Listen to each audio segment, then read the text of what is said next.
اہل عرب بھی قربانی کرتے تھے، لیکن وہ چونکہ بہت سارے توہمات کا شکار تھے، اوہام پرستی بڑی زیادہ ان کی طبیعتوں میں تھی، تو وہ اس طرح کرتے تھے کہ قربانی کے جانور کو ذبح کرتے تو اس کا جو خون ہوتا وہ بیت اللہ شریف کی دیواروں کے ساتھ ملا کرتے۔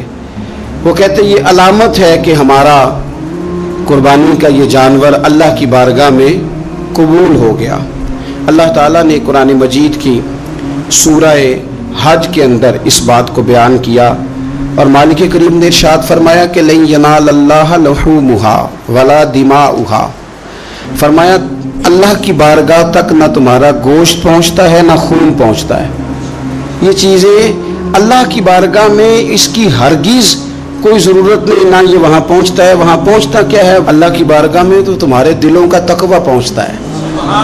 تم نے قربانی خریدنی ہے تو تم نے ساری توجہ جیب پہ نہیں دینی کہ میری جیب میں کیا ہے، تم نے نا اپنے دل پر بھی توجہ دینی۔ لاہ التقویٰ منکم، تمہارے دل میں کیا ہے۔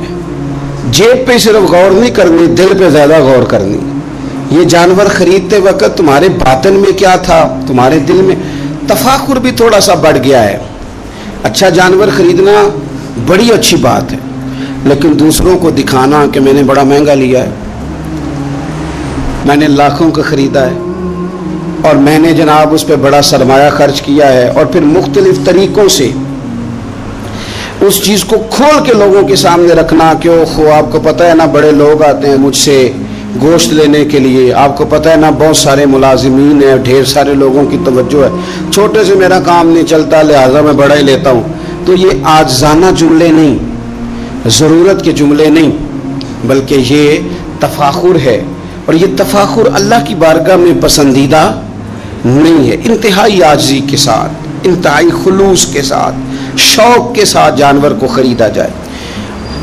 دیکھیں نبی کریم سید عالم صلی اللہ تعالی علیہ وآلہ وسلم ارشاد فرماتے ہیں کہ 10 ذی الحج کو اللہ کی بارگاہ میں جو عمل سب سے زیادہ قبول ہے وہ خون بہانا ہے۔ وہ عمل آپ اس وقت کر رہے ہیں آج کے دن 10 ذی الحج کو، جو اللہ کی بارگاہ میں سب سے پسندیدہ ہے۔ کس کی بارگاہ میں؟ یہ عمل اللہ کی بارگاہ میں سب سے زیادہ، دیکھنا تو اللہ کی طرف تھا، اس میں بندے کہاں سے آ گئے؟ ہمارے بزرگ تو فرمایا کرتے ہیں یہ بھی نہ کہو کہ بچے تنگ کر رہے ہیں تو میں بکرا لینے آ گیا ہوں، یہ بھی لفظ نہ کہو۔ بچے نے شور کیا تھا کہ سب لے آئے آپ نہیں لائے، یہ بھی نہ کہو۔ تم اپنی نیت دیکھو، اس لیے کہ وہ نہ بچے کے شوق کے لیے لانا ہے، نہ پڑوسی پہلے لے آئے تو اب لے کے آنا، یہ بھی نہیں، بلکہ تم نے اپنے رب کی رضا کے لیے یہ کام کرنا۔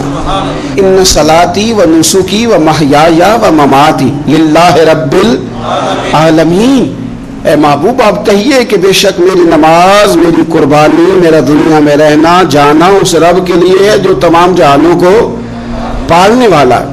آپ قربانی کا مزاج بنائیں کہ میں نے اللہ کی رضا کے لیے دینی ہے، پھر آپ محسوس کریں گے کہ آپ کی طبیعت بھی ٹھنڈی ہے، آپ محسوس کریں گے کہ آپ نے جو پیسے نکال کے قربانی کے لیے دیے تھے تو پیسے وہ کم نہیں ہوئے بلکہ وہ پیسے برکت والے ہو گئے، وہ زیادہ ہو گئے۔ اللہ اس کو سمجھنے کی توفیق عطا فرمائے۔